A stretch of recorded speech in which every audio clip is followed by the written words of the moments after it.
bagi kita semuanya.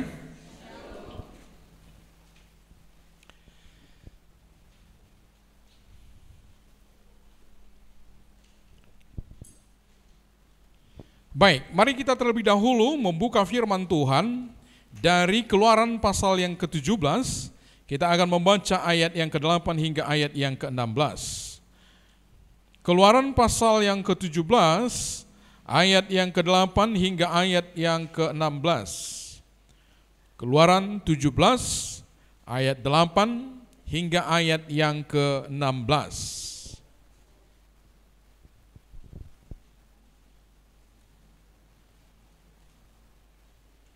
Baik, kalau sudah semua dapat, kita akan membacanya secara bergantian. Saya akan membaca ayat yang ke-8. Ibu-ibu sekalian akan membaca ayat yang ke-9 bergantian hingga ayat yang ke-16. Demikian firman Tuhan.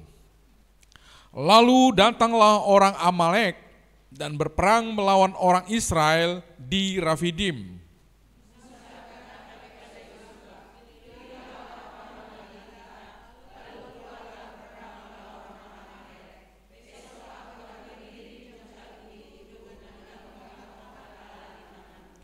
Lalu Yosua melakukan seperti yang dikatakan Musa kepadanya dan berperang melawan orang Amalek. Tetapi Musa, Harun, dan Hur telah naik ke puncak bukit.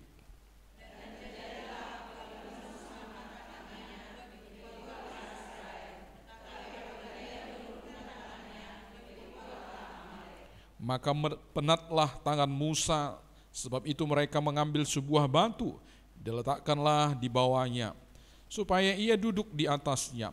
Harun dan Hur menopang kedua belah tangannya, seorang di sisi yang satu, seorang di sisi yang lain, sehingga tangannya tidak bergerak sampai matahari terbenam.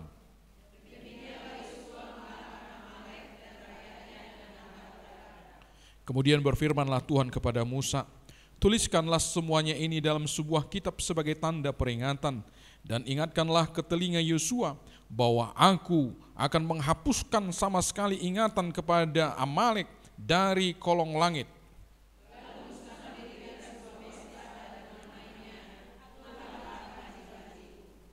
Ia berkata, tangan di atas panji-panji Tuhan, Tuhan berperang melawan Amalek turun temurun.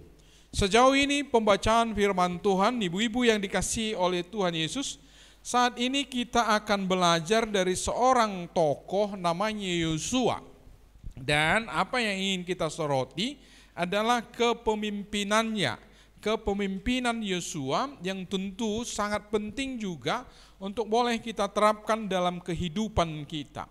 Berbicara tentang kepemimpinan, ibu-ibu sekalian, tidak perlu langsung merasa bahwa ini akan menjadi pemimpin satu organisasi, memimpin sebuah lembaga, memimpin ada satu perkumpulan yang besar. Tidak perlu. Karena apa? Mari nanti akan kita lihat kepemimpinan Yosua ini sesungguhnya sangat praktis yang bisa kita lakukan di mana saja. Dalam hal ini barangkali dalam keluarga kita, dengan anak-anak kita, dengan keluarga kecil kita. Hal ini juga bisa kita lakukan. Dan itulah sebabnya saya tidak akan membahas di dalam arti manajerial di dalam hal ini, tetapi hal-hal yang sangat penting. Supaya apa? Arti kepemimpinan itu salah satu adalah untuk mewujudkan apa yang kita inginkan dengan menggerakkan orang-orang yang ada di sekitar kita. Dengan demikian, apakah itu akan berjumlah banyak atau sedikit itu tidak menjadi masalah. Apakah itu hanyalah bagian keluarga kita, keluarga inti kita, oke saja. Bisakah itu kita terapkan dalam hal yang lebih besar, misalnya dalam persekutuan, STM, atau lebih luas lagi dalam sebuah organisasi yang membesar lagi, bisa. Tetapi izinkanlah sore hari ini saya tidak akan jauh lebih membahas kepada hal-hal yang sangat-sangat sudah boleh diterapkan di dalam kepemimpinan yang sudah organisatoris sifatnya. Tidak.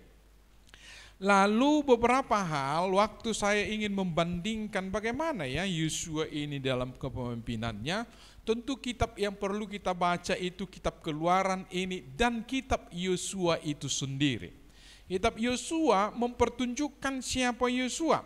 Di dalam Keluaran itu kita melihat bagaimana Yosua mempersiapkan diri sebagai seorang murid, sebagai seorang yang dipimpin di bawah kepemimpinan Musa. Dua hal ini menjadi sangat penting. Rupanya Yosua tidak muncul begitu saja. Dia sudah lama bersama Musa maksud saya. Paling tidak 40 tahun kalau kita hitung mulai dari kecilnya. Tetapi dalam kepemimpinannya bolehlah kita lihat karena umur 10 tahun dia sudah mulai ikut dengan Musa itu. Jadi 40 tahun, 30 ke 40 tahun itu dia terus di bawah pengaruh daripada Musa. Bagaimana Musa bertindak, bagaimana Musa melakukan sesuatu, dia selalu ada di sampingnya Musa. Pada kesempatan ini yang kita baca ini Keluaran pasal 17 ini ternyata ada perang melawan Amalek. Amalek ini adalah suatu daerah yang sangat kuat sekali. Lalu disusunlah caranya. Lalu pada saat ini kita tidak begitu disuguhkan Alkitab ini bagaimana Yosua memilih orang-orangnya. Hanya itu saja yang kita dapat. Tetapi tentu mengapa Musa menyuruh dia memilih, dia sudah punya kemampuan untuk menggerakkan orang-orang. Saya melihat mengapa ini sengaja orang seperti ini. Kami saat ini di rumah ibadah kami, karena kami terus mengikuti dari kitab Kejadian, masuk di dalam 1-2 tawarik yang sangat-sangat tanda kutip. Nggak boleh sebenarnya seperti itu. Tapi kalau katanya sangat membosankan, bukan? Anaknya ini, anaknya ini, anaknya ini, anaknya ini, anaknya ini, anaknya ini sampai 4 pasal. Sampai apaan itu? Saya mengingatkan kepada anak-anak bahwa apa yang diinginkan oleh firman Tuhan itu kepada kita, rupanya Tuhan begitu menghargai orang-orang yang berjalan dan ikut serta di dalam pekerjaan Tuhan. Bayangkan itu, terus menerus nanti 1 tawarik itu begitu. Kalau ibu-ibu membaca imamat, itu masih peraturan-peraturan.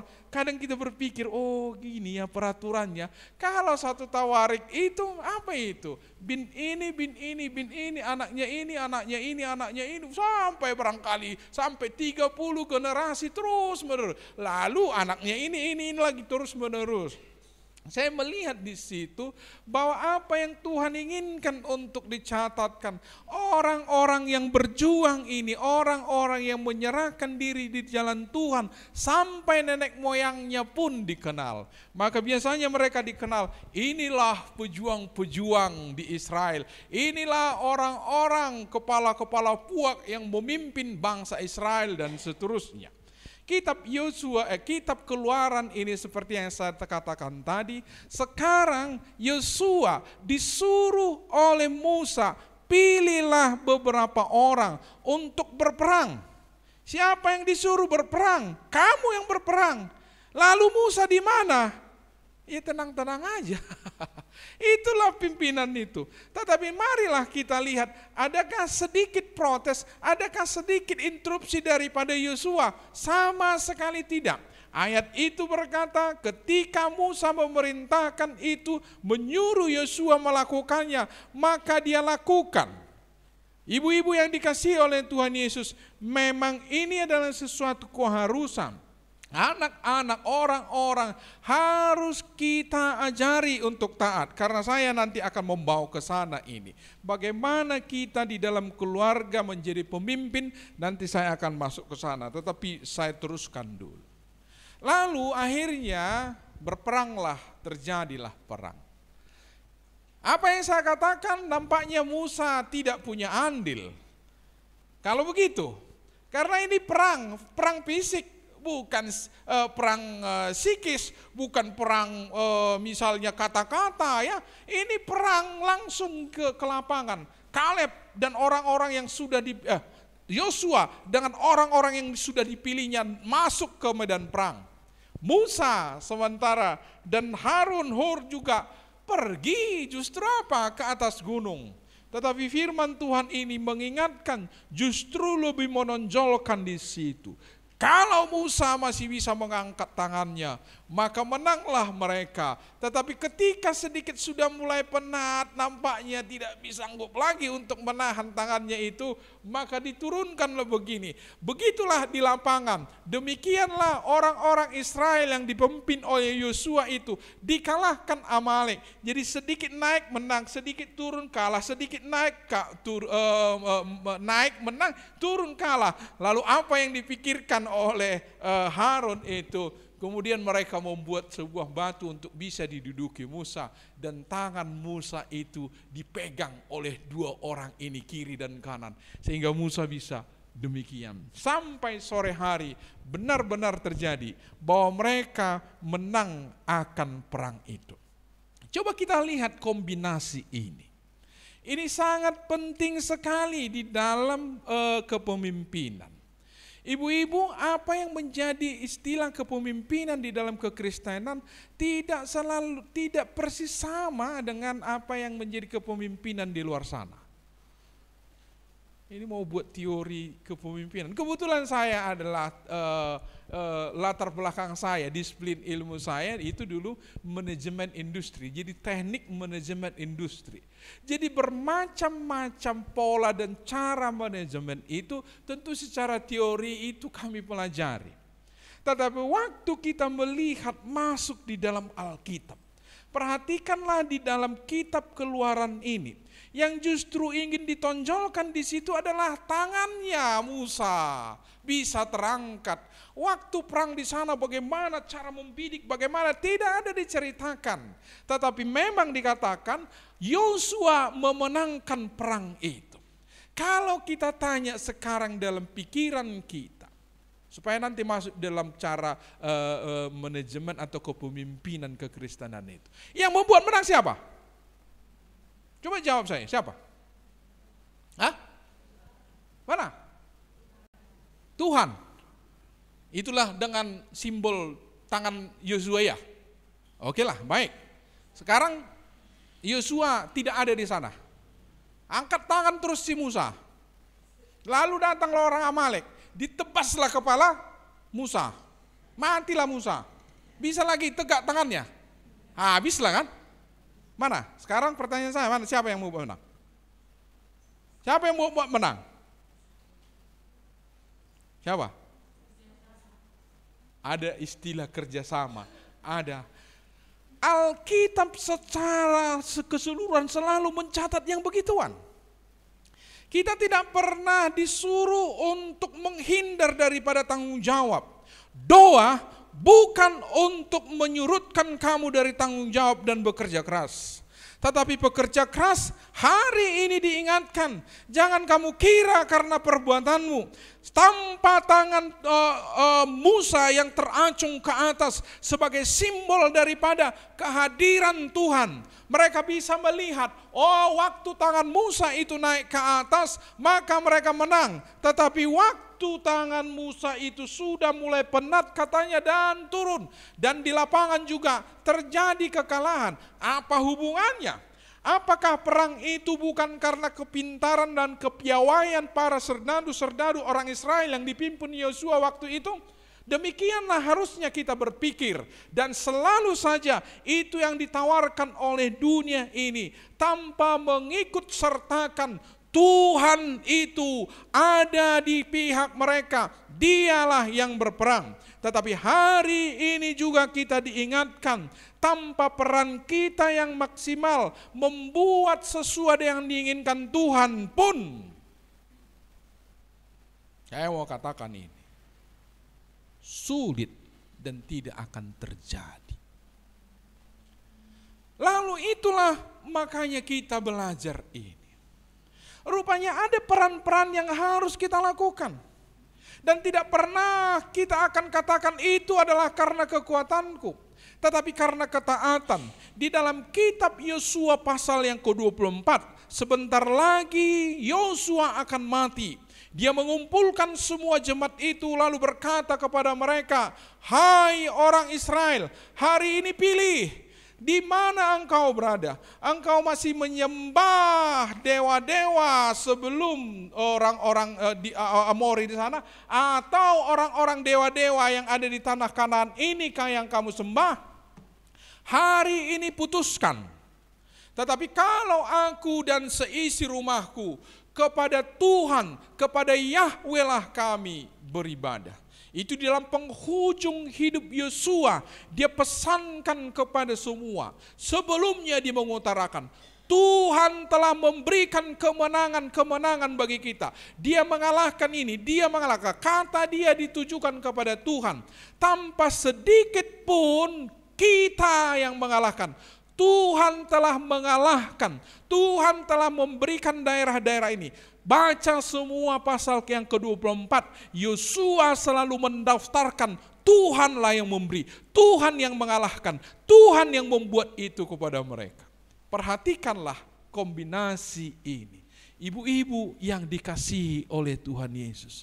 Mungkin terlalu kuat, terlalu besar kita ini melakukan sesuatu untuk mewujudkan keinginan-keinginan kita dalam keluarga kita masing-masing, dalam mendidik anak-anak, dalam membawa mereka untuk datang kepada Tuhan, supaya kita ini serempak dalam Tuhan, supaya mereka itu terbina dari masa mudanya, supaya mereka itu menjadi orang-orang yang handal di hadapan Tuhan, yang menjadi kebanggaan di hadapan kita, kemuliaan bagi Tuhan. Itulah kira-kira cita-cita dari semua keluarga yang ada di tempat ini.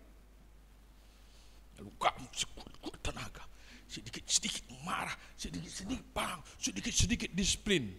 Bukankah orang-orang seperti itu pun menjadi orang-orang yang dimusuhi anak-anak? Mereka itu adalah orang-orang yang terlalu keras dan merasa begitu hebat sekali untuk mendisiplin ini anak-anak. Saya tidak sedang mengatakan mendisiplin itu adalah hal yang salah, tetapi yang perlu kita ingat, ada sesuatu yang kita lupakan. Tuhan. Berkata tentang Tuhan, saya sudah katakan tadi, doa bukan membuat kita abai dengan disiplin. Bukan membuat kita menjadi orang yang tidak perlu mendisiplin orang-orang. Orang-orang yang perlu disuruhlah. Tidak perlu kita takut nanti mereka capek. Tidak perlu takut kita nanti mereka jadi sakit. Tidak perlu. Tetapi mereka juga harus disiplin. Dalam hal ini barangkali saya mau lebih spesifik kepada keluarga saja, anak-anak. Kalau berbicara waktu saya mulai, ini kepemimpinan ya. Kepemimpinan. Kalau di pemuda barangkali saya akan membicarakan ya bagaimana cara memimpin sebuah organisasi yang baik.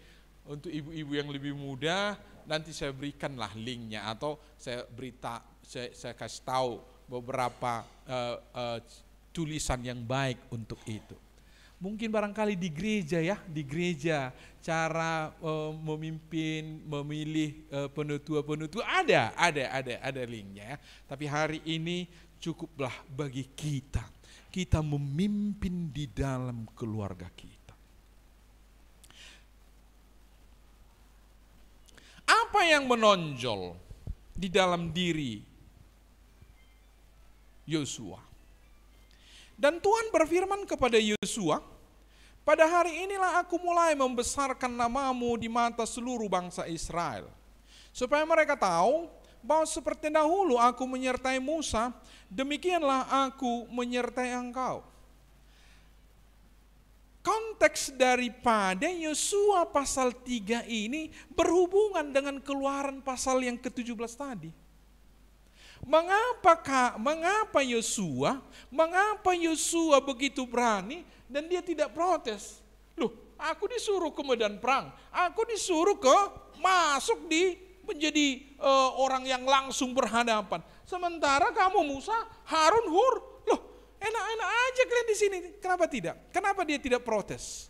Dia tahu Musa ini perlu di sini. Karena dia adalah perwakilan Tuhan. Dia harus mengangkat tangannya. Untuk apa? Menunjukkan Tuhan menyertai kami. Tuhan ada di sini. Tuhanlah kekuatan kami. Maka Yosua tidak tanggung-tanggung. Dia berani karena dia tahu ada Yosua, ada Musa yang mengangkat tangannya. Itulah apa yang dialami oleh Yosua di sini. Dia sungguh-sungguh percaya kepada Tuhan. Dengan cara bagaimana? Musa sudah memberitahu, kami sudah diperintah Tuhan, kalau kami bisa mengangkat tangan di sini, maka Tuhan akan menolong kita. Sebagai panglima perang, akan sepele, apa-apaan, angkat tangan. Daripada kalian tinggal di sini stop, mending lumayan loh kalau ikut berperang ke sana. 3 orang pun sekalipun tidak signifikan, tapi jauh lebih baik daripada kalian di sini diam-diam. Yosua tidak mengatakan begini, tidak mengatakan itu. Tapi apa yang dikatakan? Iya, Tuhan ada beserta kami. Yosua pergi. Latar belakang Yosua pasal 3 ayat 7 ini, pemilihan Allah kepada Yosua. Disinilah dia melihat Yosua itu sungguh-sungguh yakin akan Tuhan. Dia tidak meragukan kekuatan Tuhan. Hari ini ibu-ibu, yang sangat-sangat penting ditekankan kepada kita. Ibu-ibu di dalam semua kepemimpinanmu dalam bentuk apapun, khususnya dalam keluarga. Hari ini kita diajak untuk tidak meragukan kuasa Tuhan. Amin.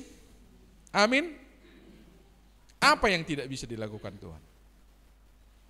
Baginya tidak ada yang mustahil. Begitu polosnya pikiran daripada Yosua itu. Yosua sebagai seorang yang sangat piawai sekali. Itulah sebabnya Musa menyuruh dia, kau yang pilih ya, kamu yang tahu ya. Paling tidak mengatur strategi perang adalah Yosua. Itu memerlukan pikiran ya. Itu memerlukan intelijensi yang baik, iya pasti. Pengalaman yang baik juga, iya. Tetapi perhatikanlah, Yosua itu melihat semuanya itu tanpa Tuhan, maka tidak ada gunanya. Tidak punya kuasa.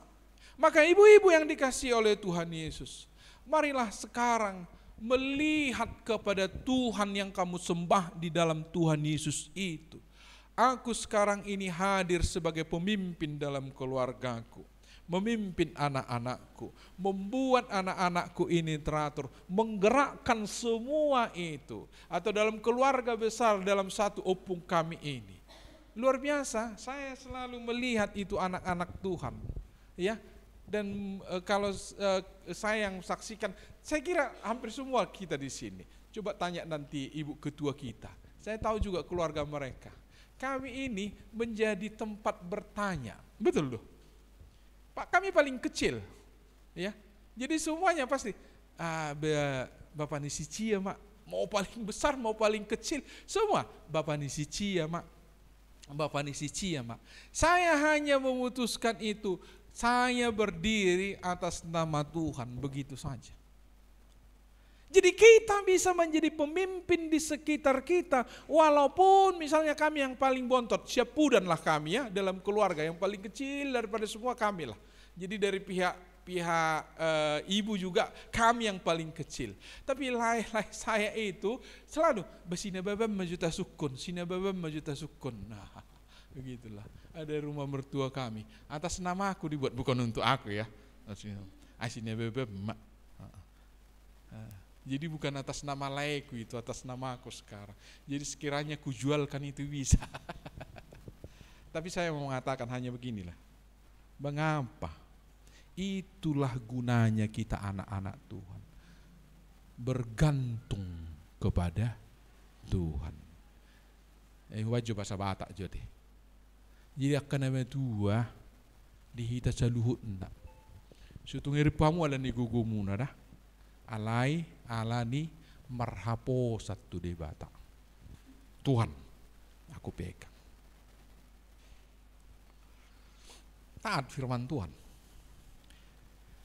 Yosua 1 ayat 7, Hanya kuatkan dan teguhkanlah hatimu dengan sungguh-sungguh, bertindaklah hati-hati sesuai dengan seluruh hukum yang telah diperintahkan kepadamu oleh hambaku Musa. Janganlah menyimpang ke kanan atau ke kiri, supaya engkau beruntung kemanapun engkau pergi. Sekarang entah dari mana kita selalu dicecoki dengan istilah-istilah begini. Iko merbisuk deh dari portibion. Merbisuk songon uluk. Lupa dia harus dulu seperti iya kan? Bahkan di beberapa tempat itu terjemahkan dengan cara lain. Dari mana eksegesinya? Artinya cara penggalian Alkitabnya. Jadi kebanyakan di kampung-kampung entah kita pernah terjebak di situ. Jadi itu artinya adalah apa? Boleh kita ke dukun asalkan untuk berobat, bukan membuat orang sakit. Jadi kalau mengguna-gunai orang nggak boleh, membuat mendormai nggak boleh. Tapi kalau kita sakit pergi ke dukun, merayak dukun, membawa ayam sekalian, ayam hitam, ayam merah, nggak apa-apa. Karena ada tertulis, ikom merbisu songon uluk. Waktu saya baca itu ayat berkali-kali, kenapa ditafsirkan begitu ya? Ibu-ibu, tafsirannya itu yang paling dekat. Kalau kamu pergi memberitakan Injil, pakai juga otak. Supaya jelas. Jadi kalau kamu dikejar, aku anak Tuhan, enggak apa-apa, bunuhlah. Jangan, lari ya katanya. Baca dengan baik, betul loh. Bacalah dengan baik. Kalau kamu dikejar, lari, enggak apa-apa lari. Lari itu bukan enggak beriman, bukan. Tapi merbisuk. Udah tahu kita itu akan dipanah, kita udah jelas-jelas. Ya selama masih bisa lari-larilah. Kalau enggak bisa lari lagi ya berdoa. Kami pernah ke penginjilan di situ, daerah Aceh sana, memang enggak bisa lari lagi. Ya sudahlah Tuhan. Akhirnya saya nggak tahu, sampai sekarang selalu saya pikirkan ini. Bagaimana? Kok mereka yang sendiri juga yang pergi bukan menjumpai kami. Tapi kalau kamu masih bisa lari ya. Merbisuk dong. Tetapi bukan untuk berdukun itu. Dari mana caranya? Nah ini sekarang kita sedang dicecoki. Atau memang go merdosa oti-oti dong nggak apa-apa. Ini Yosua, jangan menyimpang ke kiri atau ke kanan. Janganlah engkau lupa, bertindaklah hati-hati sesuai dengan seluruh hukum yang telah diperintahkan kepadamu oleh hambaku Musa. Janganlah menyimpang ke kanan atau ke kiri supaya engkau beruntung kemanapun engkau pergi. Ini masih perlu terus pendalaman kita dan menerapkan itu. Terkadang menggoda kan. Kalau dosa-dosa kecil-kecilnya nggak apa-apa lah itu ya kan. Kita menggolong-golongkan dosanya. Hari ini katakan tegaslah. Tidak, ya tidak. Kadang kita memang berhubungan dengan masyarakat yang sudah kompromistis dengan dosa. Lalu kita mau tidak mau ikut di dalam sistem itu. Saya bisa mengerti itu. Tetapi sekalipun kamu ibu-ibu tidak bisa melempar burung yang ada di atas kepalamu sana, kan begitu Martin Luther katakan, kita tidak selalu bisa melarang burung terbang di atas kepala kita sana. Tapi kita bisa mengkibaskan atau membuang kalau burung itu sudah membuat sarangnya di atas kepala kita. Mengerti maksudnya? Kalau itu bagianmu, ternyata itu kamu turut serta, kamu bisa mengatakan tidak. Kalau sekelilingmu masih korup, terkadang memang kita tidak bisa. Di tempat-tempat kita bersekutu, di permargaun dan yang lain-lain, saya terjunlah beberapa tahun ini dalam rangka supaya kami bisa memberitakan Injil di sini. Ya, saya terjun di marga ini. Terus terang ada konflik-konflik di sana. Saya dikenal di Nababan itu. Tapi harus saya katakan, saya nggak pernah mau kompromi. Saya tidak membenci mereka, dan saya orangnya, sikap saya bukan orang yang ekstrim. Misalnya, nggak bisa seperti itu. Kalau begitu keluarlah aku dari sini. Enggak. Tapi saya tidak boleh itu. Yosua, orang yang tidak menyimpang ke kiri dan ke kanan. Apa istilah yang dipakai? Supaya engkau beruntung, dan kemanapun engkau pergi, beruntung. Tuhan rupanya membuat kita, membawa kita ke tempat yang kita tidak duga. Dan ketidakdugaan kita itu adalah keberuntungan. Bagaimana Yosua bisa menikmati itu? Firman Tuhan ini katakan, supaya engkau beruntung, jangan menyimpang ke kiri ataupun ke kanan. Lurus dengan firman Tuhan. Jangan berbohong katanya, jangan berbohong. Jangan menipu katanya, jangan menipu. Bagaimana sedang menipu katanya, contoh. Saya ingat sekali ini, dulu ada Pak Tobing melayani di Peringgan ini katanya. Jual jeruk. Orang Karo, apa masih ada atau tidak nggak tahu. Tapi dia sebut itu orang Karo. Pelayanan kita di PDP waktu di Semencirim 14 sana. Apa yang terjadi? Waktu Pak Tobing katakan, manalah Pak Tobing, kalau pas ku buat 1 kilo, harganya nggak bisa kurang 15.000. Karena kami beli pun udah 13.000. Pembusukannya dan setelah nggak mungkin. Lalu di sana, coba Bapak, 12.000 bisa dijual. Kok bisa? Ya kiloannya dikurangi. Oh katanya. Jadi lalu ibu gimana? Jadi nggak mungkin. Jadi kalau berapa sekilo bu? 15.000. Di sana tadi 12.000. Ke sana lah semua orang beli kan. Hanya kata 12 dan 15 saja, kilonya barangkali tidak akan diperhatikan. Sudah ke sana orang. Jadi kita ikutilah. Ada orang Batak katakan apa? Igaga emena masak, digaga urusan, nanti saya terjemahkan. Ina masak, ini ulah. Karena semua sudah buat begitu, ya kita ikutilah. Kalau enggak rugi kita. Waktu itu Pak Tobing saran enggak lah. Tapi kita doakan ya. Tetaplah buat kiloanmu itu pas 15.000. Atau ketika ibu itu bersaksi, memang Tuhan memberkati. Ya, pas diberkati. Kalau aku udah berulang-ulang kali terus saja kusial. Tunggu supaya engkau beruntung.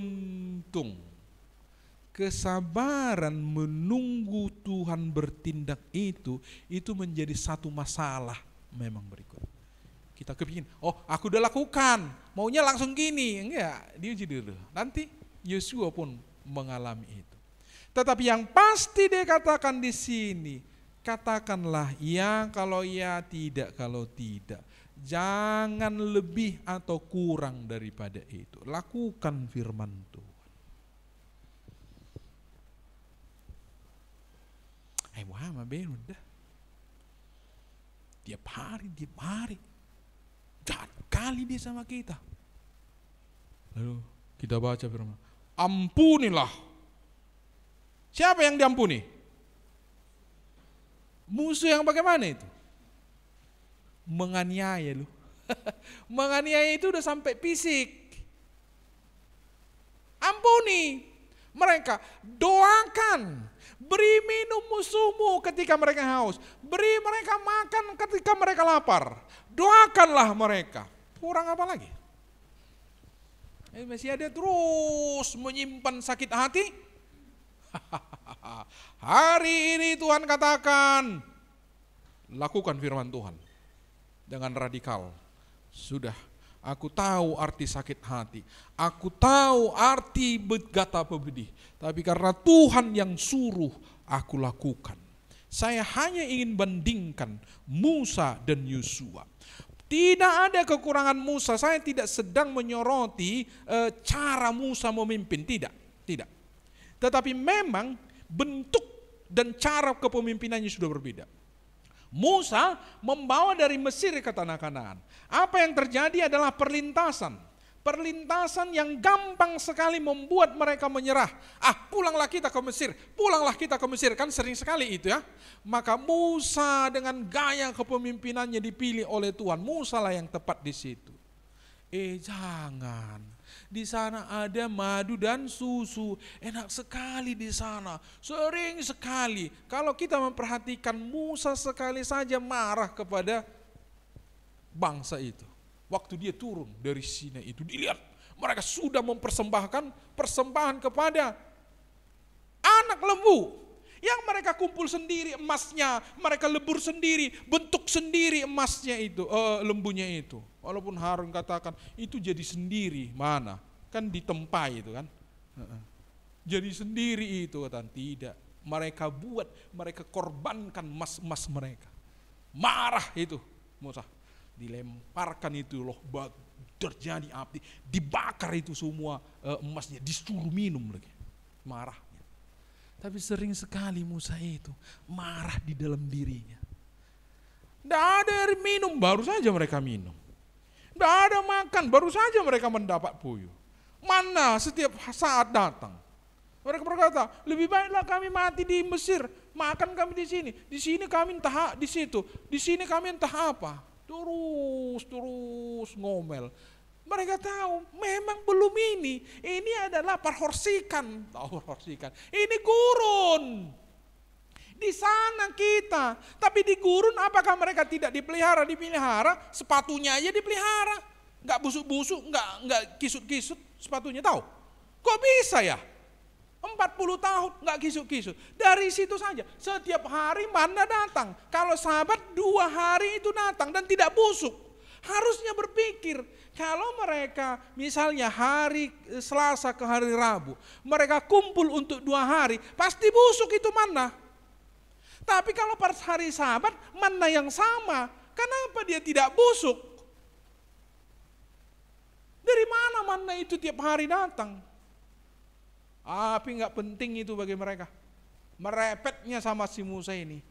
Supaya semakin menderitalah Musa ini. Kesal di dalam hatinya. Enggak marah dia kepada jemaat ini. Marah kepada batu. Ngomong sama batunya ya, kata Tuhan. Biar air keluar. Saking kesalnya, udah susah kali dia. Bagaimana bangsa ini? Bangsa yang sangat-sangat bejat ini. Keluar juga air. Karena itu Musa gak bisa nyebrang. Waktu kami diskusikan, sedih sekali Tuhan itu ya, kata anak-anak. Iya, Tuhan ingin memberi pelajaran. Tak boleh melawan perintah Tuhan. Coba kita sadari.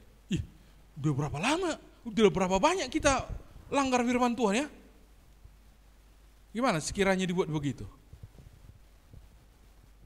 Ya Tuhan juga tahu kamu bukan Musa. Tapi apa yang ingin diajarkan? Sedikit pun gak boleh melawan firman Tuhan, itu maksudnya di situ. Lihat Musa itu. Itu sudah tertekan dia. Tiap hari merepet ini. Bukannya gak diberi makan. Memang penuh dengan kekurangan. Iyalah namanya di gurun. Perhorsihan.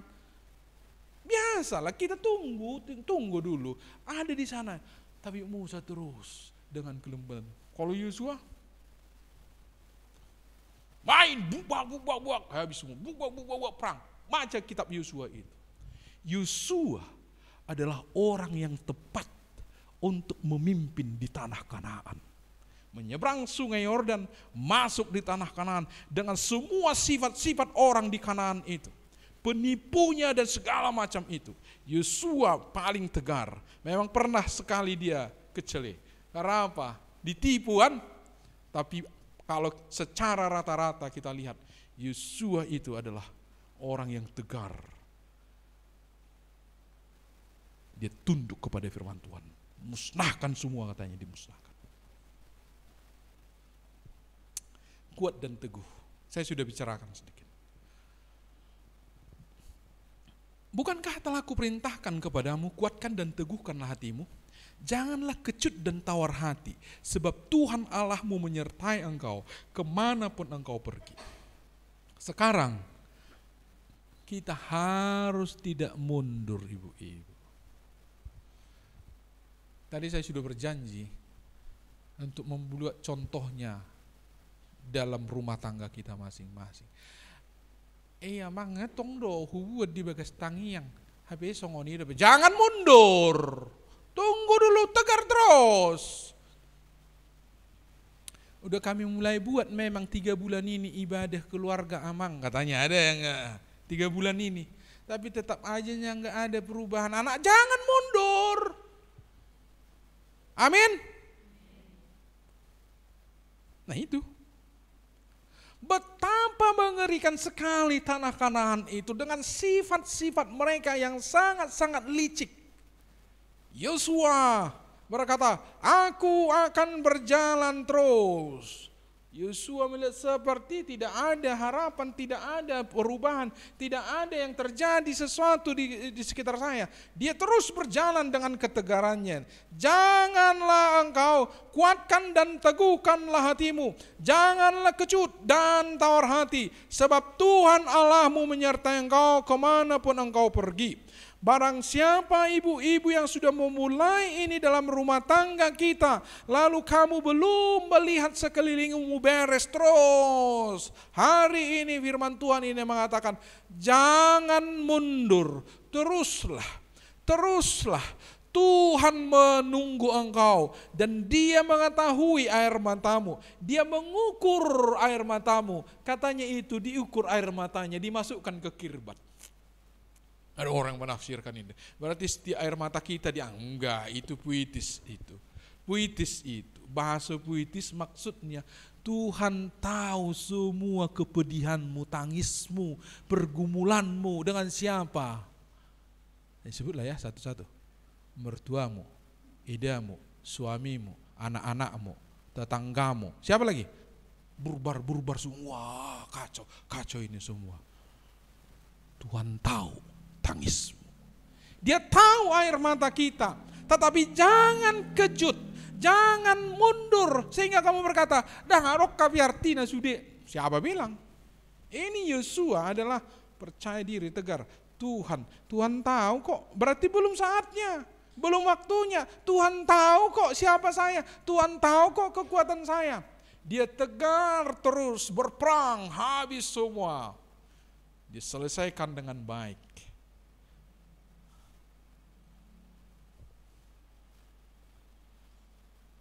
Rendah hati. Menarik. Kalau kita membaca kitab Yosua pasal 19 ini akhir daripada Allah. Setelah orang Israel selesai membagikan negeri itu menjadi milik pusaka mereka menurut daerah-daerahnya, maka kepada Yosua bin Nun diberikanlah milik pusaka di tengah-tengah mereka. Yosua belum dapat apa-apa loh. Kaleb sudah. Pasal 14 Kaleb sudah. Kaleb berjuang sendiri loh. Jadi sehingga lebih luas daerah Kaleb. Karena dia berjuang sendiri. Memang Tuhan sudah menjanjikan itu kepada dia. Tahu umur berapa Kaleb berjuang? Waktu dia di pasal 14. Berapa? Coba tebak. 50, 60, 70, berapa? Yang sudah pernah pasti langsung tahu. 80? Berapa? 85 tahun berperang. Itu Kaleb. Maka kalau kita lihat antara Kaleb dan Yosua hampir seumuran. Hampir seumuran. Mereka ini berdua. Jadi lahir di Mesir, mereka berdua lah yang sampai ke tanah Kanaan. Hampir seumuran. Jadi sampai di Kanaan hampir 40 tahun atau 40 tahun. Sebelum sampai di Kanaan, Tuhan sudah menjanjikan kepada Kaleb, tanah itu harus miliknya. 45 tahun di Kanaan, Kaleb belum mendapat. Lalu Kaleb disuruh berperang, dia sendiri, aku masih kuat seperti umur 40 tahun dulu. Itu pasal 14 Yosua. Lalu apakah Yosua sudah berhenti berperang? Tidak. Yang saya maksud, Rupanya Yosua pun masih berperang umur 85 tahun. Siapa yang umur 85 tahun sekarang? 80? Oh iya. Ada ibu muda di sana agak ketawa merasa 85 kali ya. Hah? 85 tahun masih berjuang. Saya ingin mengingatkan, rupanya perjuangan itu ibu-ibu masih terus menerus. Nah, kembali ke sini. Akhirnya setelah semua mendapat, maka dia baru dapat. Lihat seorang pejuang yang sangat-sangat perkasa sekali itu. Bisa kita bayangkan itu. Ya, kalau ibu-ibu melihat misalnya Daud, siapa lagi pejuang-pejuang, Simpson, ya, dia agak-agak mirip itulah Yosua. Pejuang yang sangat tegar sekali. Jadi kelihatan begitu dia tegas sekali dengan segala sesuatunya. Tetapi rupanya hatinya sangat-sangat rendah hati dengan semua orang. Dia mendahulukan orang. Orang yang mengandalkan Tuhan harus dan pasti rendah hati. Dari Yosua ini kita lihat orang yang rendah hati tidak begitu suka disebut dia rendah hati. Ngerti maksudnya? Kami sering sekali itu. Kadang merendah di atas gunung, iya kan? Iya, ngerti. Seperti merendah tetapi mau supaya diketahui dia rendah hati. Sudah susah dijelaskan. Tapi saya kira ibu-ibu mengerti. Yosua tidak begitu penting bagi dia untuk dipuji rendah hati. Tapi nyatanya dia adalah rendah hati. Jadi bukan pujian untuk rendah hati yang penting, tapi rendah hati itu sendirilah yang penting. Ada seorang bapak, bagaimanalah penilaiannya kita tidak tahu. Gereja ini pun aneh saya pikir. Dibuatlah kriteria siapa yang paling rendah hati di gereja itu. Setelah sekian lama didapatkanlah seorang bapak. Lalu dikasih pin. Orang paling rendah hati. Itu pin itu barangkali seperti medali lah ya. Tapi pin di sini. Minggu pertama masih digunakan bapak ini. Gereja lagi minggu kedua berikutnya. Sampai setengah tahun. Terus masih dipakai. Orang paling rendah hati. Akhirnya dicabut. Ngerti maksud saya? Yosua, coba perhatikan. Dia tidak terlihat dan tidak menginginkan dia untuk dipuji rendah hati. Tapi dia adalah orang yang rendah hati. Orang seperti ini tidak perlu dia menonjolkan apa yang dia perbuat. Ya ibu-ibu ya, pelajari itu dengan baik. Gak perlu ditonjolkan. Sudahlah Tuhan yang menilai. Kadang kita ini bisa menjadi susah. Karena apa? Nggak ada yang menilai sih. Jadi waktu ada penilaian dari orang saja, maka kita berbuat. Maka sangat minim pekerjaan-pekerjaan orang Kristen. Karena apa?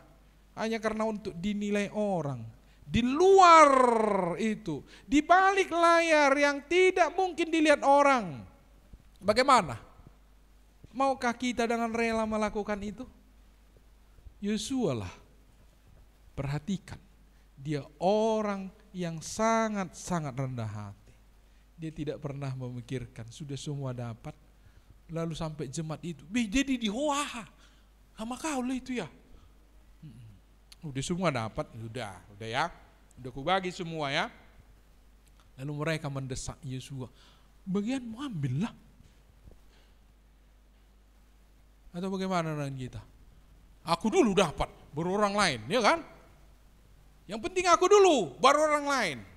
Yosua, biar dulu dapat orang lain.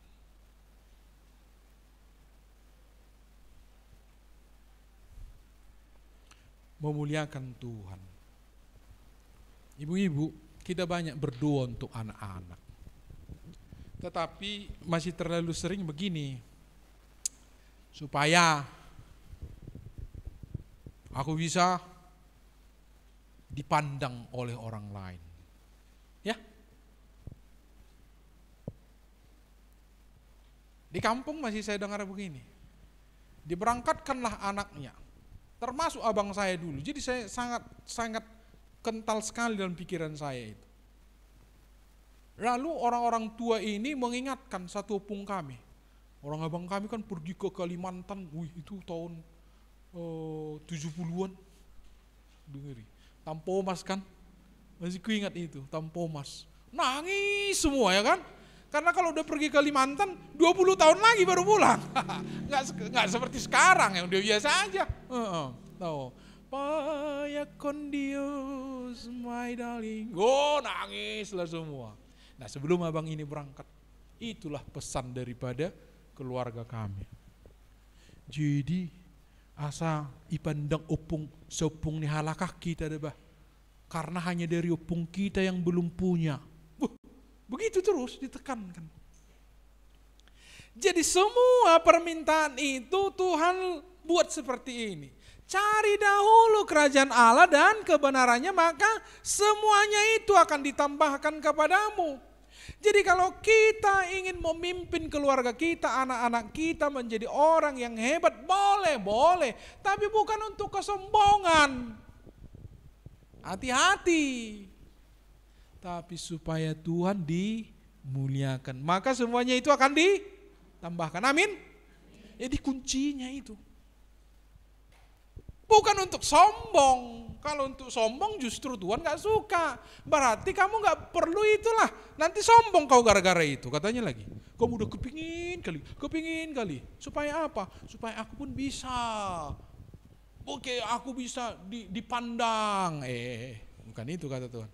Supaya anak-anak itu, supaya apa yang kita capai itu, supaya apa yang kita hasilkan itu, semua itu menjadi kemuliaan bagi Tuhan. Dan kamu ini telah melihat segala yang dilakukan Tuhan Allahmu kepada semua bangsa di sini demi kamu. Sebab Tuhan Allahmu, dialah yang berperang bagi kamu. Ini Yosua pasal 23, nanti teruskan sampai pasal 24. Seperti yang saya katakan tadi, ini terus menerus dikatakan. Sebab Tuhan Allahmu, dialah yang telah berperang bagi kamu dengan bentuk-bentuk yang berbeda. Nanti baca ya, pasal 23 sampai pasal 24. Dia katakan Tuhan yang dimuliakan, Tuhan yang berbuat, Tuhanlah yang patut menerima segala pujian. Segala capaian-capaian Yosua itu, akhirnya dia katakan, ini adalah karena Tuhan. Jadi sekarang kalau kita ingin menggerakkan keluarga kita, memimpin keluarga kita, kemana mau kita bawa? Supaya mereka menjadi kemuliaan bagi nama Tuhan. Ini khusus satu topik, tapi saya katakanlah supaya Tuhan menjadi dibesarkan. Ya, ibu-ibu ya, anak-anak itu, keluarga kita, usaha kita, keberhasilan kita, bukan untuk kesombongan diri, tapi untuk apa? Tuhan dimuliakan. Yang terakhir, ini sangat penting. Oh, ini ayat yang berbeda tadi ya. Satu ini ya. Yosua adalah pemimpin bangsa Israel, tetapi ia tahu bahwa semua pujian atas kemenangan mereka adalah milik Tuhan. Itu ibu-ibu boleh baca pasal 23 sampai pasal 25, karena itu bagian terakhir, semua ditujukan kepada. Nah, Yosua menyiapkan generasi penerus yang sukses. Seperti yang saya katakan tadi, ibu-ibu barangkali ibu-ibu berpikir bahwa kita ini akan memimpin suatu organisasi kan? Tapi ternyata dalam Alkitab dan kenyataannya gereja harus selalu mengingatkan ini. Sebenarnya keberhasilan kekristenan itu dimulai daripada apa? Keluarga-keluarga. Ya. Jadi kita persiapkan itu anak-anak. Anak-anak yang konsumeris kita kikis. Anak-anak yang cengeng artinya tidak mau bekerja keras, kita kikis. Anak-anak yang egois, kita kikis. Kita ajari di rumah. Anak-anak ini protes. Kalau kalian misalnya memiliki sesuatu, ada orang kalian lihat tidak mampu lalu kalian tidak tergerak, atau hamba-hamba Tuhan, kadang kan kita jumpa ayat-ayat seperti itu ya kan. Jadi mereka memberi kepada hamba Tuhan, itulah caranya. Jadi hamba Tuhan harus mendapatkan daripada apa yang kamu miliki. Yang sepudani itu gini, Iya, belum ada apa-apa kalau kamu hanya hidupmu untuk dirimu. Lebih baik tidak kaya, tapi kaya di dalam berbuat. Saya selalu katakan itu. Supaya apa? Generasi kita berikutnya ini adalah generasi-generasi yang bisa kita andalkan di depan. Belum sampai kepada itu, lihat. Apakah Yosua langsung mundur? Tidak. Maka dia berdiri pada bagian terakhir. 1 sampai 31 ini itulah dikumpulkannya semua, dikumpul. Sekarang datang. Engkau melihat ini, Tuhan sudah lakukan. Kamu pun harus mengikuti jejakku. Kamu harus meneruskan itu. Di akhir pasal 24 ini ayat 31, maka kenyamanan terjadi bagi bangsa Israel. Penyembahan kepada Tuhan begitu marak pada masa kepemimpinan Yosua ini. Dan setelah itu masih terus berlangsung. Memang akan ada nanti degradasinya, ada penurunan berikutnya, tetapi itu nampaknya sudah efek berikutnya itu. Apa yang dipesankan Yosua di sini, kita sedang mempersiapkan generasi-generasi berikut.